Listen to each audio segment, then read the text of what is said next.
UCC Esmeralda. Eh, Hoy participaré como moderadora en este evento que nos invita a conocer y reflexionar sobre la violencia contra la mujer. ¿Por qué lo hemos planificado hoy, lunes 22 de noviembre? Es en relación al 25 de noviembre, que es el día que está considerado como el Día Internacional de la Eliminación de la Violencia contra la Mujer. Hoy nos acompañará como primera ponente la PhD Venus Medina y como segunda ponente será la magíster Jimena Luna. Hago la presentación de nuestra primera ponente, Venus Medina, ¿sí? Es docente e investigadora de la escuela, en la Facultad de Enfermería de la PUCE, sede Quito. Sus áreas de interés son sobre violencia de género, relaciones de género y salud. Ha formado parte de la coordinación incluso del grupo, es la coordinadora del grupo de investigación, prevención de violencia de género, y también junto a ella hemos participado de una investigación que también llevó la coordinación, que es una investigación sobre violencia durante el noviazgo, un estudio mixto en adolescentes de la ciudad de Quito. Investigación que nos sirvió aquí en la sede de Esmeraldas, ¿sí? Para replicarla, teniendo la coordinación de la docente Esperanza Palencia, ¿sí? Que es la investigación titulada La violencia en las relaciones de noviazgo entre adolescentes de 3 a 19 años matriculados en instituciones educativas de Esmeralda, desde una perspectiva de salud pública. Entonces, Venus, hoy el tema que nos presentará será sobre violencia contra la mujer y efectos en la salud. Venus. Muchísimas gracias, Karina. Buenas tardes con todos. Buenas tardes a las personas que están presentes. Bueno, antes que nada, agradecer la invitación y felicitar esta iniciativa que ha tenido la carrera de enfermería. Primero por conmemorar este problema tan importante para nosotros como mujeres, también para nosotros como miembros del equipo de salud, como enfermeras y enfermeros. Es un problema que nos atañe a todos, ¿no? A toda la sociedad en general. Voy a iniciar compartiendo la pantalla para hacer la presentación. Es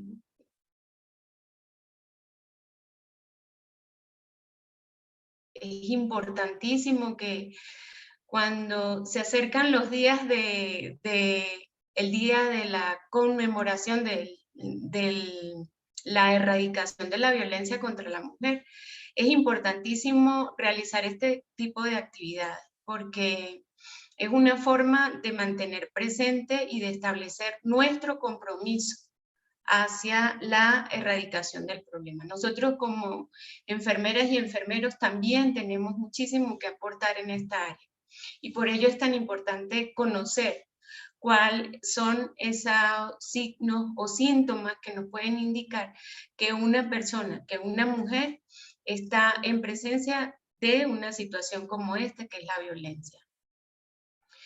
También doy las gracias al equipo, a Esperanza, que es la directora del proyecto en Esmeralda, a Karina, a Celeste, a Manuel, quienes me han dado la acogida para participar en la investigación que ustedes están realizando. Definitivamente, revisar cuál es la situación del problema, revisar cuál es la magnitud del problema es la mejor forma para hacer prevención. Bueno, entonces hablaremos sobre los efectos de la violencia contra la mujer en la salud de las personas. Y vamos a tratar para ello lo que serían las consecuencias físicas, las consecuencias psicológicas, las consecuencias en la sociedad. Vamos a hablar un poquitico sobre el rol de los profesionales en el sector salud, tanto para hacer frente a la situación de la violencia como para poder hacer prevención del problema.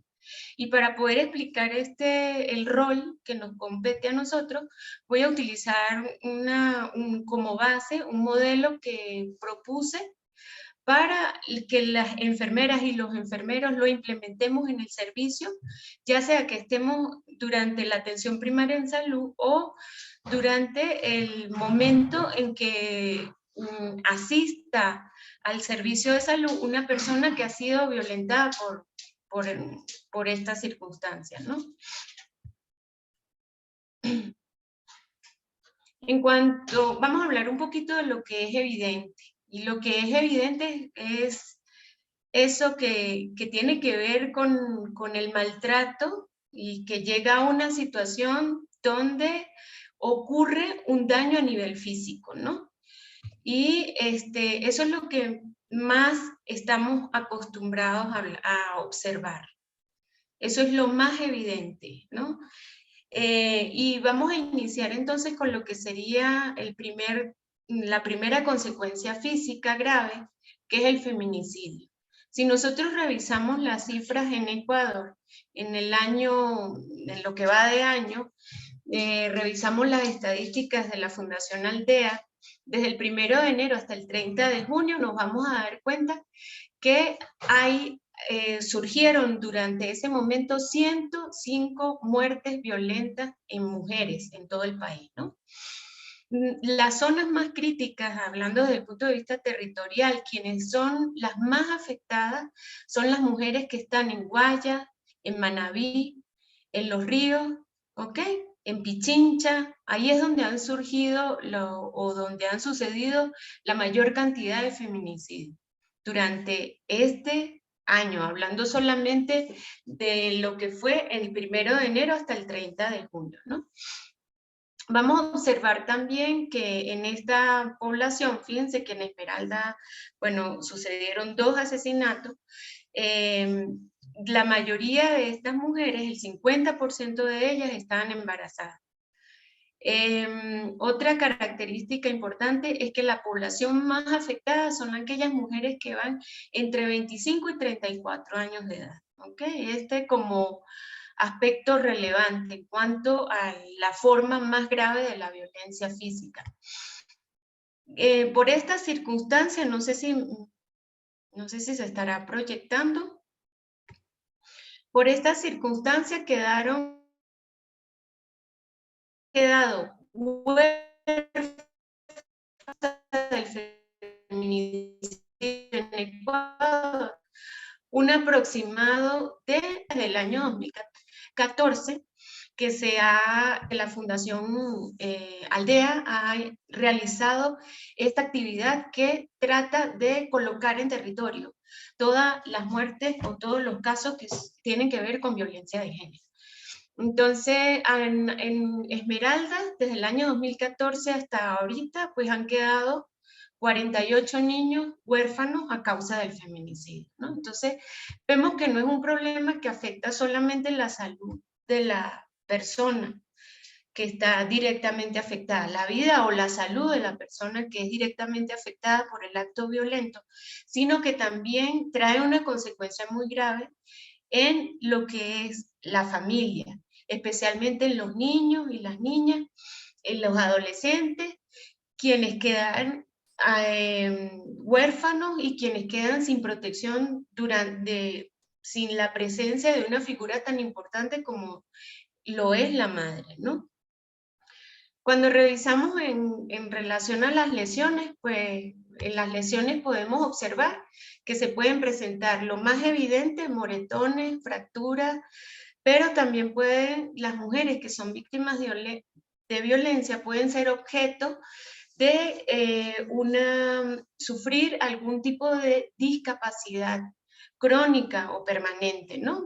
Puede ser temporal o permanente. Eso es una de las características que puede surgir en una persona que ha sido maltratada desde el punto de vista físico generalmente esto es un hecho que ocurre por la pareja o por una expareja, es lo más común, ¿no?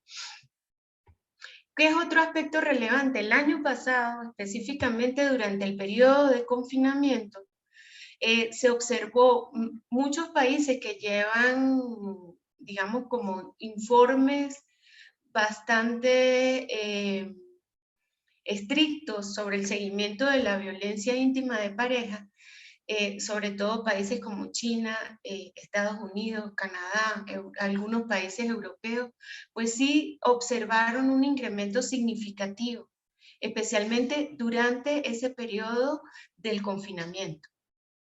El periodo en el que el hogar podía ser una seguridad para muchos de nosotros, se convertía en un campo de batalla para estas mujeres que son víctimas de esta situación. Y algunas cifras, algunos ejemplos aquí en Latinoamérica, tenemos en Brasil, en Sao Paulo, que reportó que durante el primer fin de semana de confinamiento tuvieron un incremento del 50% en casos de violencia doméstica. Y específicamente en el Ecuador, desde el 17 de marzo hasta el 13 de mayo del año 2020, también durante ese periodo de emergencia sanitaria, se observó que el 64% de las llamadas realizadas al ECU 911 fueron para denunciar violencia doméstica. Otro aspecto relevante, y eso lo vimos cuando observamos lo que es el feminicidio, las cifras de feminicidio, es que ocurren, las mujeres cuando se embarazan entran en un periodo de vulnerabilidad.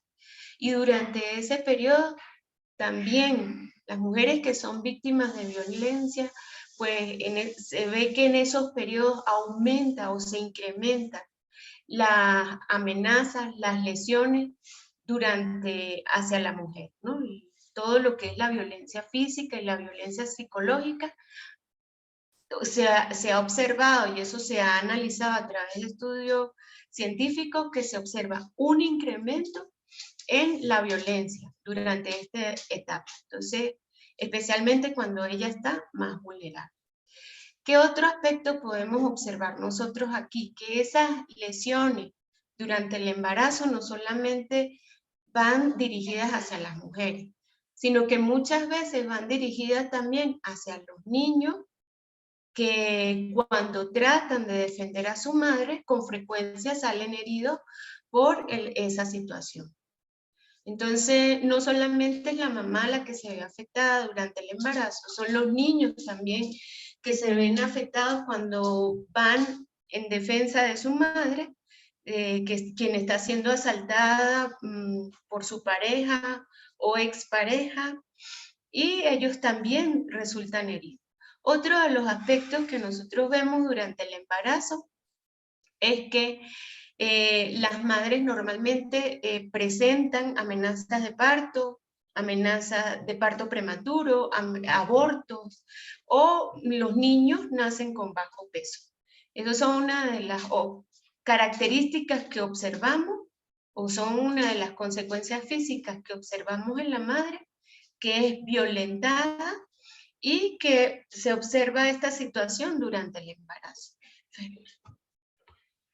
Ajá. Lo otro que podemos observar son los embarazos no deseados, ¿no? Y estos embarazos no deseados se presentan generalmente en las mujeres, en las adolescentes, en aquellas personas que han sido asaltadas desde el punto de vista sexual, ¿no? Que son abusadas sexualmente, cuando son violadas, cuando son acosadas desde el punto de vista sexual, muchas veces terminan con un embarazo que no es deseado. Y eso también se observa, o sea, la violencia sexual es observada como una manifestación o una consecuencia física. Es un tipo de violencia física. ¿Ok? Eso es una de las características que nosotros observamos también, que se deriva, o es una consecuencia que se deriva de la violencia de género. Lo otro son las infecciones de transmisión sexual, típico también de todo aquel proceso que tiene que ver con abusos sexuales, con relaciones sexuales que no son consentidas por la persona, que muchas veces son obligadas a realizar este tipo de actos. Y recordemos que si nosotros observamos algunos estudios de la Organización Mundial de la Salud, nos vamos a dar cuenta que la mayoría de las mujeres que reportan violencia doméstica, violencia íntima de pareja, pues muchas veces son abusadas por sus propias parejas. Eso es una de las características que observamos. Aquí entra también todo aquel aspecto que tiene que ver con la negociación de la utilización del condón para evitar el contagio o infecciones de este tipo, y los aspectos culturales que no permiten que la mujer solicite a su pareja que se utilice el condón, ¿no? Sobre todo cuando están en la etapa del noviazgo. Eso lo podemos observar más que todo en esa situación. Tenemos otro aspecto que tiene que ver con la vulnerabilidad a las enfermedades. Y es que a medida que han pasado los años, cada vez se gana mucho, se incrementa también muchísimo el conocimiento acerca de la vulnerabilidad que tienen estas mujeres que están sometidas a la violencia de género y cuáles son las enfermedades que empiezan a reportar, ¿no? Posteriormente. Y hay muchas, ya se ha observado que hay varias de las enfermedades están relacionadas con enfermedad desde el punto de vista cerebral, con aquellas enfermedades que tienen que ver con las enfermedades de neuroendocrinas, ¿ok? Que son producidas específicamente por el estrés que reciben las mujeres que están sometidas a actos de violencia, y también esa respuesta inmunológica que se ve afectada cuando estamos en una situación constante o sometida a diferentes tipos de violencia. Y es que la violencia ciertamente pasa factura al cuerpo. Se ven las enfermedades desde el punto de vista biológico que surgen de ellas, ¿no? Y estos daños, pues es importante saber que estos daños son acumulativos. Quiere decir que a lo mejor no voy a presentar signos y síntomas inmediatamente, pero son cosas que se van a presentar a lo largo de los años, a corto o largo plazo. Esa es la característica de las personas que están sometidas a procesos de violencia, ¿no? Y ya vamos a hablar de un poco de estos efectos acumulativos, sobre todo en lo que tiene que ver con las consecuencias psicológicas. Y esto es lo que no es evidente. Muchas veces todos esos comportamientos controladores, amenazantes, coercitivos, muchas veces se disfrazan de comportamientos que tienen que ver con o que se confunden con el amor de pareja. Muchas personas piensan que la expresión de los celos, el control, la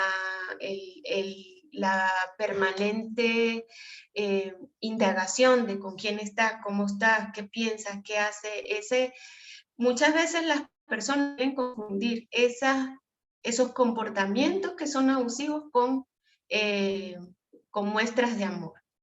Y a esto se le vincula bastante lo que es el aspecto cultural y cómo nosotros entendemos la relación de pareja, cómo nos enseñan a nosotros a entender la relación de pareja, cómo la vemos en nuestros hogares.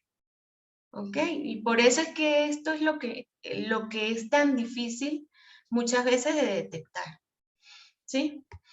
Y esas consecuencias psicológicas, normalmente las personas que están sometidas a este tipo de actos durante muchísimos años, pues ya ha sido comprobado que afecta la salud mental y que uno de los primeros daños y de los daños más graves que puede ocurrir por esta situación es el suicidio. ¿sí? Aquí entran también todo lo que es intento de suicidio, ideación suicida, y todo esto que se deriva de los problemas mentales que desarrollan las mujeres, que están relacionados con depresión, con ansiedad, con trastornos de estrés postraumático, con aspectos que no se pueden superar desde el punto de vista de salud mental y que finalmente terminan en el hecho de lograr acabar con la vida de la persona, ¿no? Por si en no solo el intento autolítico, sino que al fin hay personas que logran cometer este acto, ¿no? En contra de su propia vida. Entonces, eso se deriva mucho de lo que tiene que ver con la tensión emocional, la tensión física que se lleva durante años y recordemos que esto no solamente es el efecto de vivirlo, sino también, como les decía, tiene un efecto acumulativo y también puede ser el efecto de presenciar la violencia intrafamiliar, observar la violencia entre los padres. Y muchas de las investigaciones que se han hecho también para sustentar estos problemas han demostrado que los niños que son testigos de violencia doméstica y las niñas y los niños, ¿no? Ellos sufren de varios síntomas que son presentados por gente que sufre la violencia física o que ha sido abusada sexualmente. Entonces, presenciar la violencia puede ser tan dañino como recibirla en un momento determinado, sobre todo si estamos en etapas como la niñez, ¿no? Y el aspecto más relevante también se ha visto es que esto tiene un efecto, digamos que por eso es que se habla de la historia de violencia en la familia. Cuando hay una historia de violencia en la familia, normalmente lo que ocurre es que ese niño que se convierte en adulto, pues lo que hace es repetir el modelo o el patrón cuando es durante la adultez. Y si en el caso de las niñas, la tendencia es que sean más víctimas en la relación de pareja y en el caso de los varones es que se conviertan en más perpetradores durante la relación de pareja en la adultez, ¿no? Eso es importante saber que existe este efecto que tiene que ver con la replicación de los patrones que observamos cuando somos niños. Otro aspecto que es importante resaltar aquí, que me gustaría tratarlo con ustedes, es que las personas que ya sea que hayan tenido el efecto de presenciar la violencia durante su vida o que sean víctimas de la violencia de género, esas personas pues tienen la tendencia de utilizar más los servicios de salud relacionados con los servicios de psicología, los servicios de psiquiatría. Son personas que tienen dificultades en los patrones funcionales de roles y relaciones y también en el patrón funcional de afrontamiento, que tiene que ver con el estrés, ¿no? Con el estrés que vivimos en la vida diaria. Esas son las respuestas normales a todas las situaciones que vivimos en la vida diaria.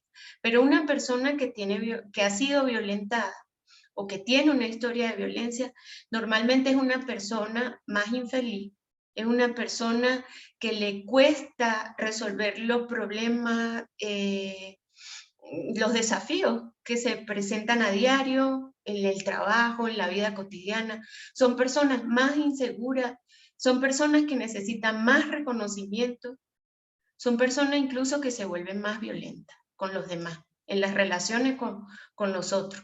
¿Ok? Son personas poco tolerantes. Entonces, esos son los efectos de presenciar la violencia. Y en eso es importantísimo tener conciencia de esto, conciencia de que cualquiera de nosotros podemos estar en esta situación. y conciencia también de que cuál es la situación en nuestros pacientes para poderles ayudar efectivamente.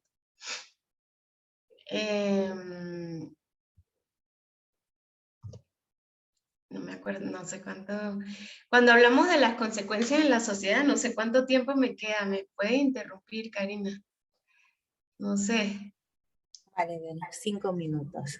5 minutos, gracias.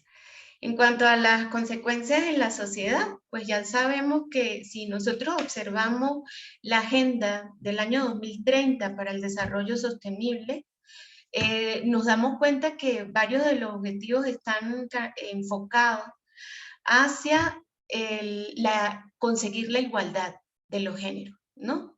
Y esto tiene que ver mucho también con el empoderamiento económico y tiene que ver también, sobre todo, con valorar y darle reconocimiento a todos los cuidados que no son remunerados.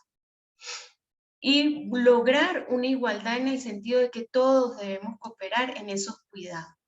Y esos cuidados también implican no solamente el cuidado de los ancianos, el cuidado de los niños, sino también implica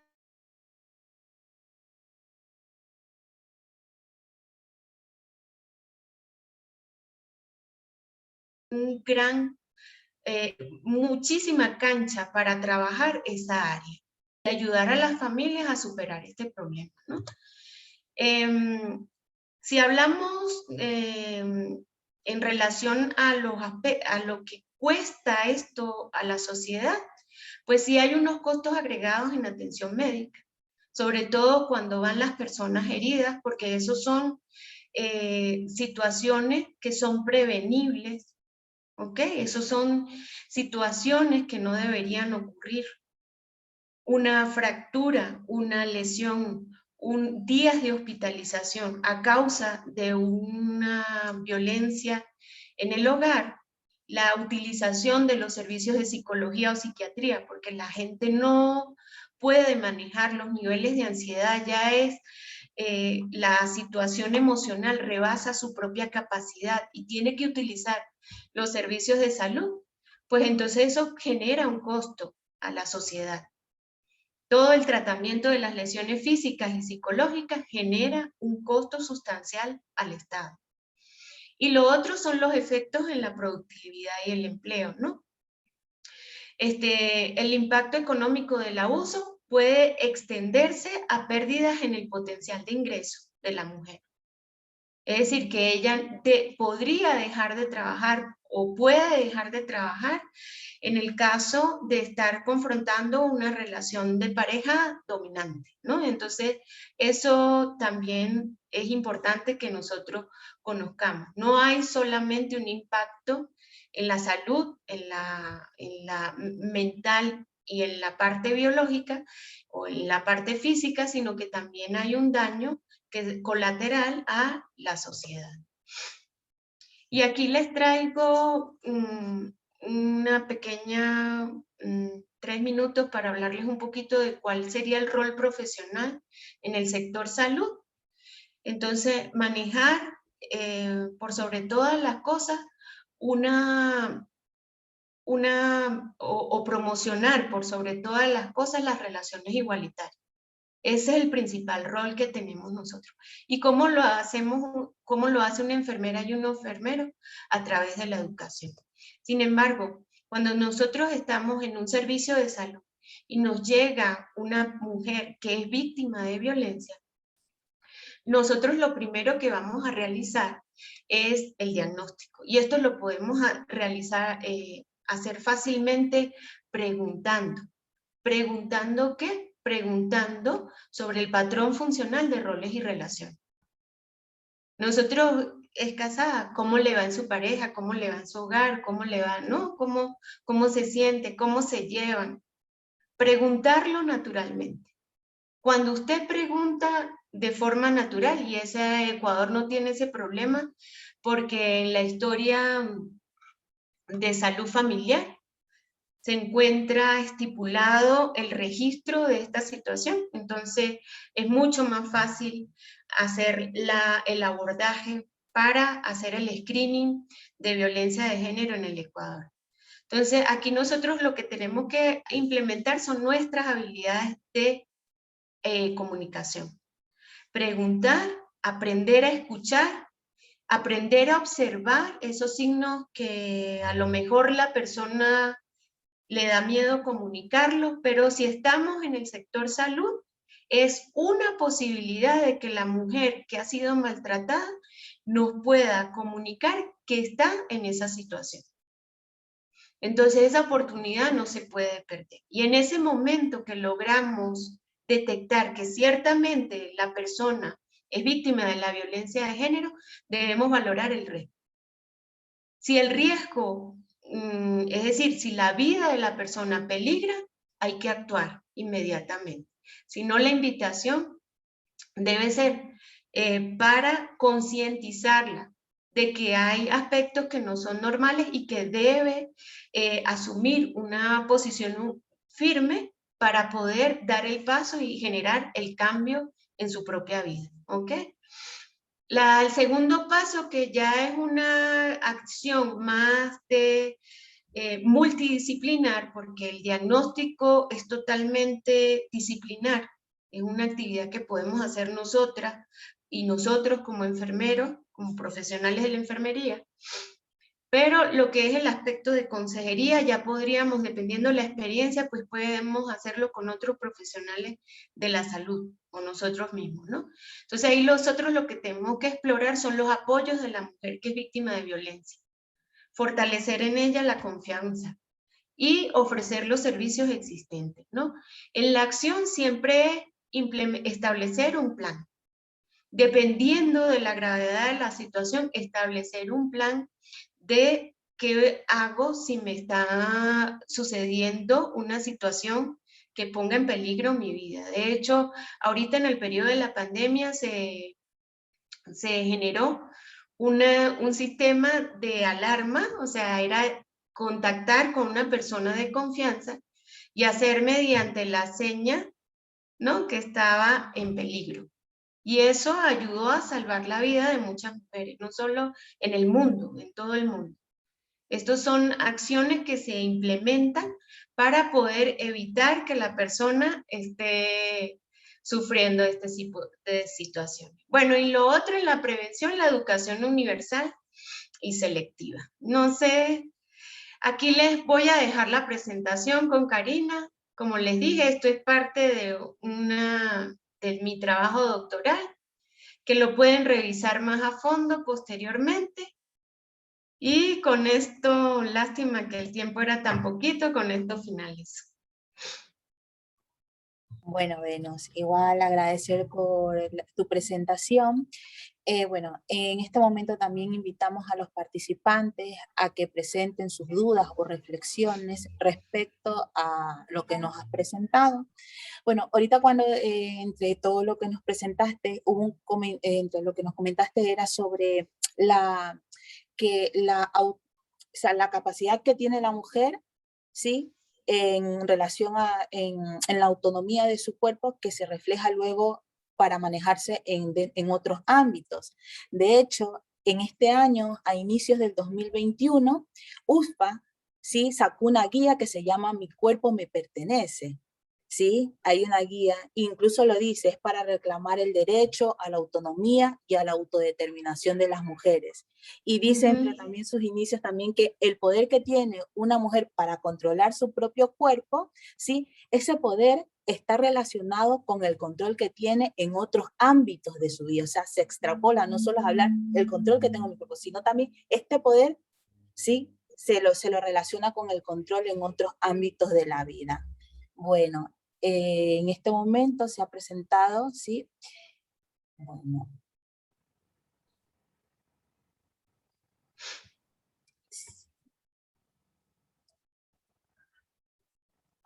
Bueno, entre uno de los comentarios, ¿sí? Bueno, ¿qué acciones tomar al presenciar violencia física contra la mujer? Bueno, es una pregunta que surge de los participantes, pero también a tener en cuenta que la temática que nos presentaste era eso, la relación, la violencia contra la mujer y su efecto en la salud, lo que nos presentaste. Entonces, igual que los participantes direccionen sus dudas respecto a ello, a lo que nos habías presentado, a tener en cuenta aquello, ¿sí? De todos modos, no me molesta contestar la pregunta, porque precisamente por eso presenté el rol de los profesionales, ¿no? Que era específicamente cuando las mujeres son víctimas de violencia desde hace muchos años. Y luego hay otra pregunta relacionada, ¿qué hago cuando la mujer qué acciones tomar al presenciar violencia física contra la mujer? Entonces, si es una persona que está sometida a esas circunstancias desde hace ya varios años, la actividad que nosotros debemos realizar, y le invito a revisar el modelo, Mayra, es consejería. Nosotros debemos decirle a la persona que no es la única que está pasando por esa situación. Lo otro que debe hacer una enfermera o un enfermero es fortalecer y dar a conocer cuáles son los servicios disponibles para atender ese problema. A la persona que es víctima de violencia hay que ayudarle a superar el cuadro de indefensión aprendida, que es ese cuadro donde las personas no saben tomar la decisión adecuada para poder dar el paso y dejar la situación de violencia atrás. Y muchas veces son malamente culpadas por la sociedad, ¿no? Diciendo que no, es que le gusta vivir en la violencia. No es que le gusta, es que la gente no entiende cuál es la mejor decisión a tomar. Entonces, en ese sentido, nosotros lo que tenemos que hacer es consejería. Segundo, decirle cuáles son los servicios de salud disponibles o de atención disponibles para ella. Y hacer el seguimiento, dar el paso a paso, revisar junto a la persona cuáles son las cosas que ha podido superar, empoderándose a sí misma para dar el paso de cambiar la situación, ¿no? Porque eso es una situación que solamente cambia la persona que es violentada. Nosotros lo que hacemos es apoyar todo eso. Ahora, si es una situación muy grave, como que nos han dicho, ¿qué hago si presencio la violencia física? Nosotros debemos ayudar en los procesos que son de denuncia. Nosotros estamos llamados como profesionales del equipo de salud a denunciar la situación que estamos observando. Si la vida de la mujer está en peligro, nosotros debemos realizar la respectiva denuncia. Y eso se realiza por los servicios que tienen que ver, por ejemplo, flagrancia aquí en el Ecuador, y también tiene que ver algunos servicios, sobre todo los servicios médicos nos apoyan para realizar este tipo de actividades. Gracias.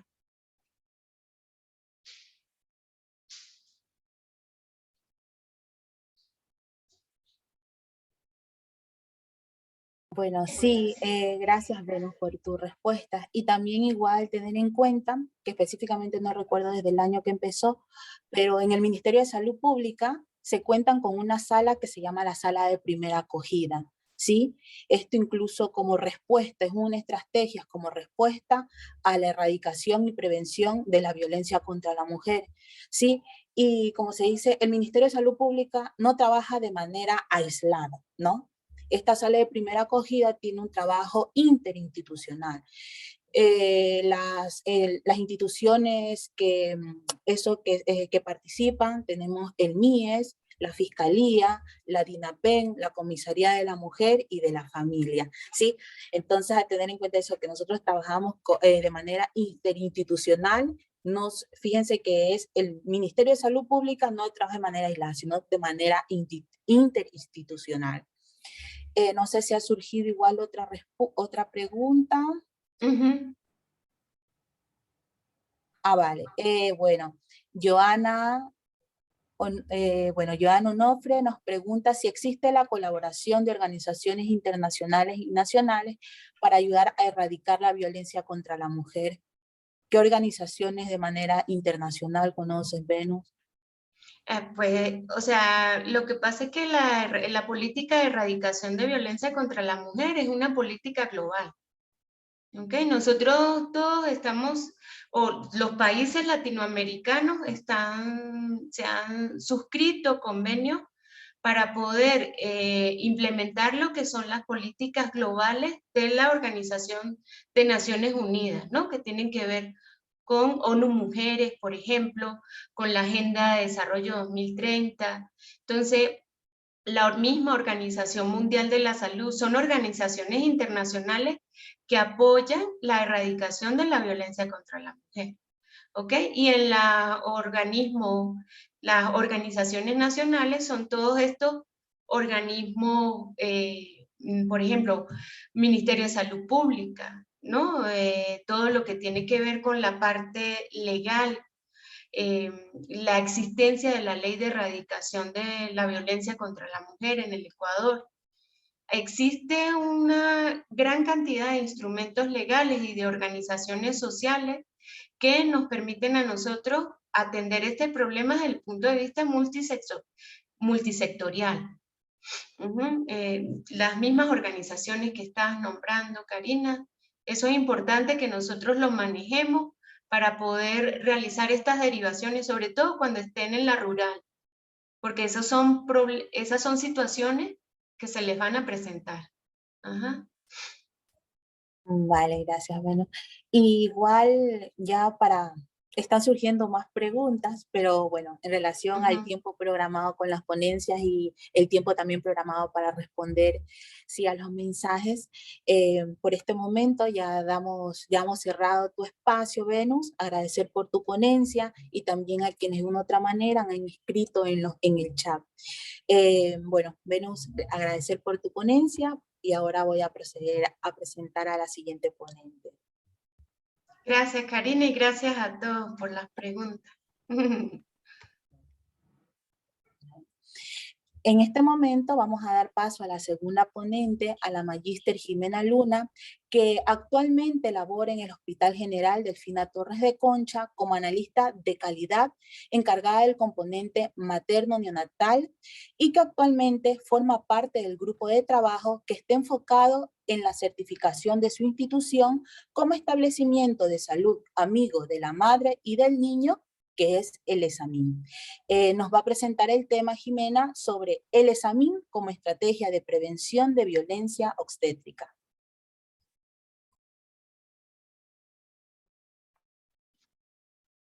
Buenas tardes. Quiero agradecer por darme la oportunidad de presentar este tema. A continuación voy a compartir la pantalla y me confirman, por favor, si pueden ver la presentación.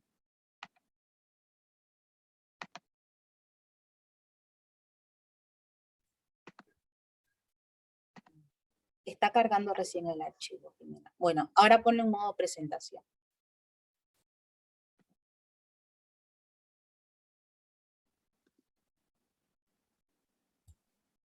Sí, ya se está compartiendo totalmente. Ok. ¿Se puede observar con claridad? Sí, Jimena. Ok. Vuelvo a saludar. Buenas tardes.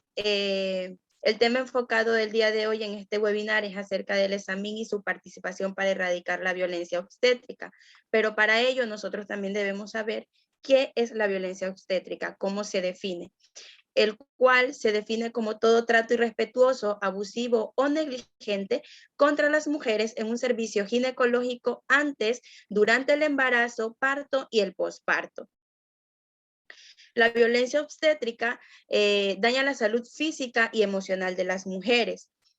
La OMS en el 2015 condena rotundamente el maltrato físico, la humillación y la agresión verbal y la violación a la intimidad. Todo esto en contra de las mujeres. ¿A raíz de qué surge esta condena de la OMS? A raíz de múltiples quejas o relatos de mujeres que tuvieron una experiencia negativa en el momento de su embarazo, parto y posparto. ¿Cómo se originó? Desde el primer momento se originó el maltrato y la violencia contra las mujeres en los servicios sanitarios se produce en todo el mundo y afecta a todas las mujeres de los niveles socioeconómicos. También la violencia obstétrica tiene un origen multifactorial, es decir, tiene varios factores donde concurre la violencia institucional y la violencia de género. Por eso, además de ser considerado un problema de salud pública, también es un asunto de los derechos humanos. En este caso, cuando hablamos de que incurre en lo que es una violencia institucional, se refiere a varios factores o varios motivos que provocan de forma directa e indirecta que se genere la violencia obstétrica y que se genere la violencia contra la mujer. ¿Cuáles son las causas de la violencia obstétrica? Tenemos varias manifestaciones, varias causas de la violencia. Entre ellas tenemos obtener el consentimiento del esposo o de un tercero para que la mujer sea sometida a tratamiento médico. A pesar de que la mujer es dueña de su cuerpo, todavía en muchas ocasiones se debe tomar o se toma la opinión del esposo ante las decisiones sobre el cuerpo de la mujer. También se ven muchos casos cuando hay mujeres con cierta discapacidad física en donde están a cargo de un tutor o un familiar responsable. Muchas veces se pide la autorización del familiar y se omite la voz o la autorización de la paciente. Una de las dinámicas también que se genera la violencia obstétrica es la dinámica del poder en la relación entre el centro de salud. En esta dinámica nos referimos cuando se da una atención patriarcal, en donde no se da más alternativas de tratamiento a la mujer o en este caso a la paciente y simplemente se le da una sola opción, que muchas veces se realizan procedimientos en donde no son bajo el consentimiento de esta paciente. Las condiciones y limitaciones de los sistemas de salud como causa estructural de la violencia obstétrica. En este caso, cuando hay ciertas limitaciones, por ejemplo, de personal y hay un aumento de pacientes, de esa manera también se genera violencia obstétrica, debido a que hay retrasos en la atención. Y al haber un retraso en la atención de salud, de forma indirecta, nosotros generamos violencia obstétrica. El volumen de trabajo que se genera en los centros de salud también es una causa, y las limitaciones presupuestarias. Cuando a nivel de gobierno hay limitaciones presupuestarias en lo que es en el sector salud, y en estas se limitan ciertos insumos o equipamientos en las maternidades o en las salas ginecobstétricas, también se genera de forma indirecta lo que es una violencia obstétrica a la mujer, debido a que se reducen ciertos recursos para brindar una buena atención. Tenemos varios países que empezaron a condenar la violencia obstétrica. Uno de los países en América del Sur pioneros en condenar la violencia obstétrica fue Venezuela, que es el primer país que en el año 2007 comenzó a penalizarla. Luego se fueron sumando más países como Argentina, México, Chile, Perú, República Dominicana, Colombia y Ecuador. Ecuador es uno de los países en donde no se tienen datos concretos sobre las prácticas de violencia obstétrica, ni en el sistema público ni en el sistema privado. Al tener esta problemática, se han creado varias alternativas o varias formas de trabajo para poder recopilar esta información, y sobre todo a nivel hospitalario se lo realiza mediante el registro de la historia clínica materna perinatal o formulario 051, el cual abarca la mayor información que se puede obtener durante el control del embarazo, el parto y el posparto, en donde abarca informaciones como, por ejemplo, si la paciente estuvo acompañada con su familiar durante la labor de parto, el parto y el posparto, o si la paciente, en este caso, eligió una vestimenta de su elección al momento de dar a luz. La violencia obstétrica tiene varias manifestaciones. Entre ellas son manifestaciones físicas y manifestaciones psicológicas. Dentro de las manifestaciones psicológicas están los gritos, comentarios inapropiados, insultos, maltratos que el personal sanitario le da a la mujer embarazada. Esta violencia psicológica muchas veces desencadenan a una depresión posparto en las mujeres, dependiendo de la experiencia que se les ha marcado durante la labor, el parto y el posparto. Entonces, nosotros como personal sanitario, desde la formación universitaria se debe fomentar mucho el buen trato o buenas prácticas médicas para evitar cometer o evitar la violencia obstétrica hacia las mujeres. En las manifestaciones físicas hay ciertos procedimientos invasivos, los cuales no benefician ni a la madre ni al bebé, más bien complican las condiciones de la madre y del bebé. Entre ellas está la maniobra de Christaller, una maniobra que consiste en presionar el fondo del útero para facilitar la salida del bebé.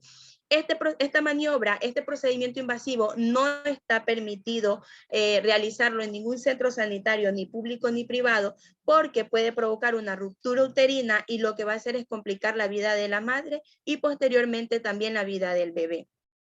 Otro procedimiento invasivo que se prohíbe en este caso vienen a ser las episiotomías o vienen a ser utilizar cierto instrumento quirúrgico en el parto que ya no está permitido, como por ejemplo los forceps que generan discapacidad en los niños. Otro procedimiento invasivo que se debe evitar son las cesáreas innecesarias o las cesáreas que no son pertinentes. En este caso, las cesáreas que no son pertinentes, no son justificadas en la historia clínica, se considera una violencia obstétrica. Como les mencionaba anteriormente, la episiotomía es un procedimiento que se realiza durante el parto, en donde se ha comprobado que no tiene ningún beneficio y más bien puede complicar la salud de la madre o infectar la herida durante la recuperación en casa. El rasurado que se le realiza a las pacientes también son procedimientos invasivos que no se deben realizar porque lo que provocan son colonizar bacterias y no generan ningún beneficio ni a la madre ni al bebé. Otro procedimiento, otra manifestación física de la violencia obstétrica es cuando no permitimos que el alojamiento conjunto una vez nacido su bebé. Es decir, una vez que el bebé nace, nosotros debemos fomentar la lactancia materna y el apego precoz en la primera hora de nacido. Y durante las 24 horas del día, el bebé con su madre debe permanecer en alojamiento conjunto, a no ser que el bebé tenga alguna afección de salud que le impida estar con la madre y debe estar ingresado en el área de neonatología, nosotros podemos, se justifica de que no puedan estar. De lo contrario, deben estar las 24 horas del día en alojamiento conjunto. ¿Qué medidas se adoptan en ESAMIN para hacer frente y frenar la violencia obstétrica? Una de ellas es la capacitación del personal sanitario. Nosotros debemos capacitar al personal sanitario sobre un buen trato hacia las pacientes, a todas en general. Debemos capacitarlos en cuanto a las normativas, en cuanto a los procedimientos que se deben realizar. Se debe capacitar también acerca de la creación de los acuerdos que alimentan a una humanización del parto. Ecuador es uno de los países que ha creado el acuerdo ministerial 108, en donde favorece en lo que es el parto humanizado y prohíbe los procedimientos invasivos que causan complicaciones en la madre y en el bebé, como lo mencioné anteriormente. Otra forma de frenar la violencia obstétrica es informar a los usuarios sus derechos durante la atención sanitaria. De esta manera nosotros vamos a fomentar a que los usuarios durante la atención reclamen por sus derechos, ¿sí? Políticas de buenas prácticas médicas. En este caso nosotros debemos aplicar las buenas prácticas médicas, las guías de práctica clínica del Ministerio de Salud Pública y realizar los procedimientos que estén dentro de las guías de prácticas clínicas. Otra forma también de frenar la violencia obstétrica es garantizar el consentimiento libre, previo e informado en todas las cesáreas, las episiotomías y tratamientos o procedimientos invasivos durante la atención del parto. Antes de realizar cualquier procedimiento, nosotros como personal sanitario debemos informar a la gestante o debemos informar a la paciente sobre el procedimiento que se le va a realizar y las alternativas que hay. y debemos esperar el consentimiento de ella, si ella aprueba de que se realice o no el procedimiento. No podemos intervenir sin el consentimiento de la paciente, porque de esa manera nosotros estamos violentando sus derechos y por ende estamos cometiendo una violencia obstétrica. Los estados también deben asignar suficientes fondos, personal y equipos a las salas y los servicios de maternidad. Como lo mencionaba anteriormente, cuando se reducen los presupuestos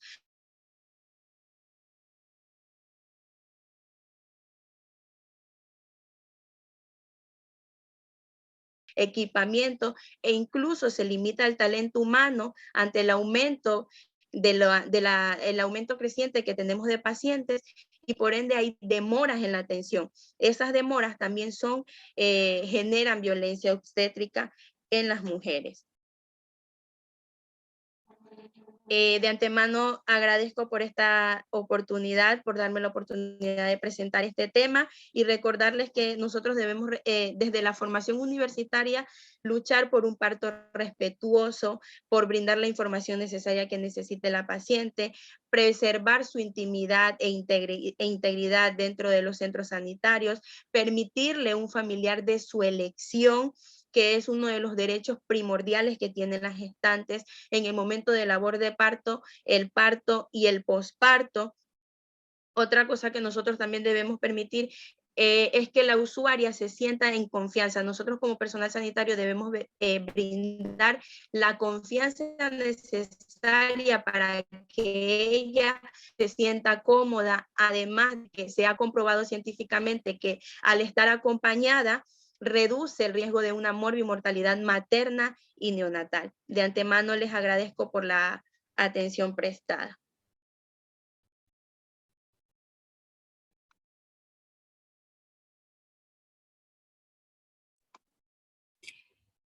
Bueno, Jimena, gracias por tu ponencia. Antes sí, de avanzar a la sección, eso para que presenten, para que des respuesta a algunas dudas, igual a revisar sobre las reflexiones de los asistentes, que tengan en cuenta los participantes de que Venus hace poco nos compartió un link para que podamos acceder a la información, sí que tuvo de base para presentar su ponencia.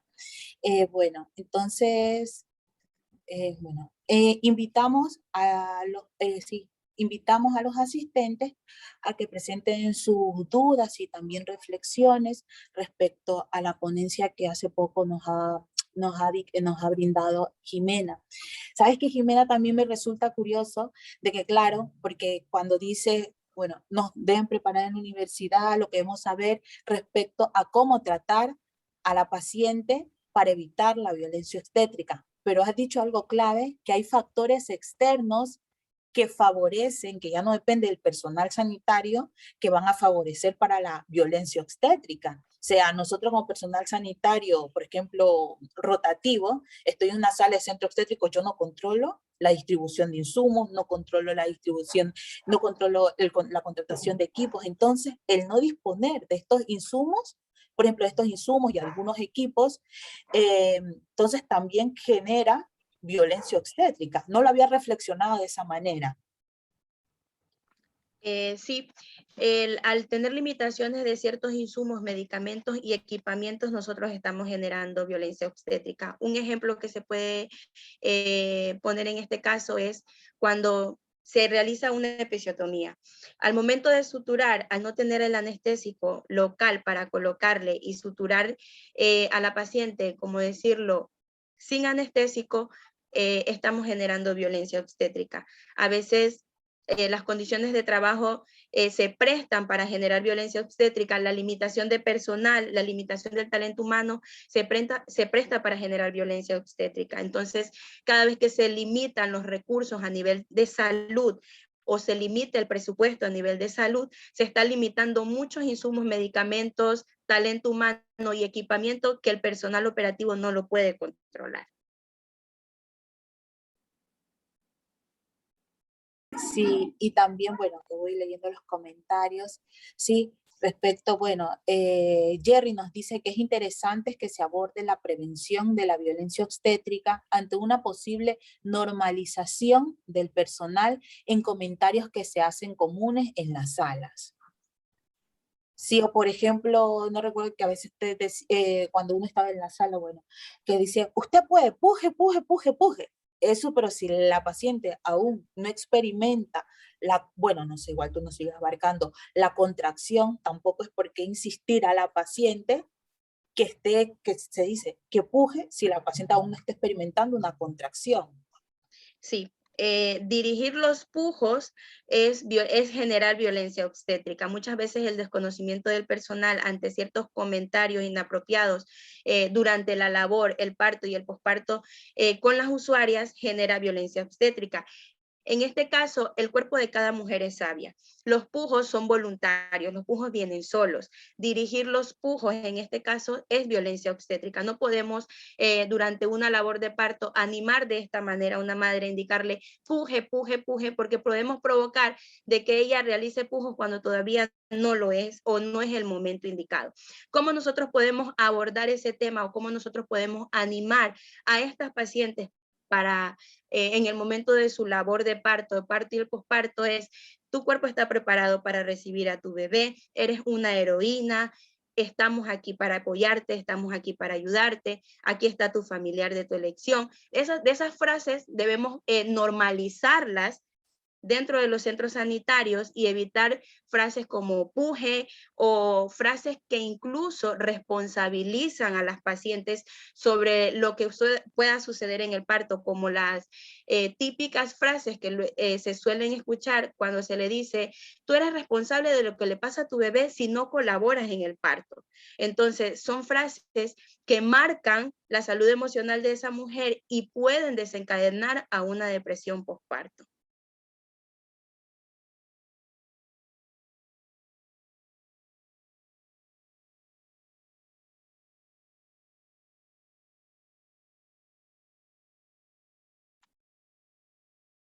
Bueno, el espacio igual que teníamos programado, sí, para la webinar, que es sobre el Día para la Eliminación de la Violencia contra la Mujer desde una perspectiva de enfermería, pues ya se ha acabado este tiempo programado. Antes de todo, Jimena, gracias por tu participación y también a Venus que participaron. Entonces, antes de cerrar el evento, tenemos las palabras de nuestra magíster María Teresa Torres.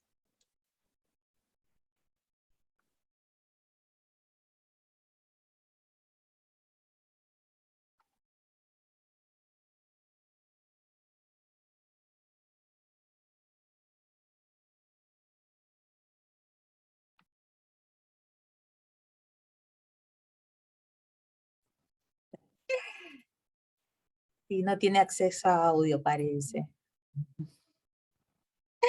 Bueno, entonces, si me permite. Sí.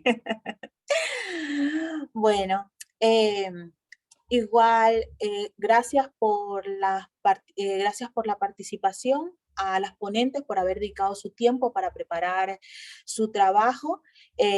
Venus, nuevamente gracias, Jimena, gracias. Y de una u otra manera, aquí estamos los que nos pueden visualizar, pero también está trabajando en conjunto, ahora sí, un equipo. Ah, bueno. sí. Sí, Tenemos, sí, no me daba permiso. Participación. No, tranquila. Bueno. Sí, la verdad es que estoy muy emocionada porque es un tema, un tópico para mí muy importante. Muchas gracias, Leticia, por dejarme participar.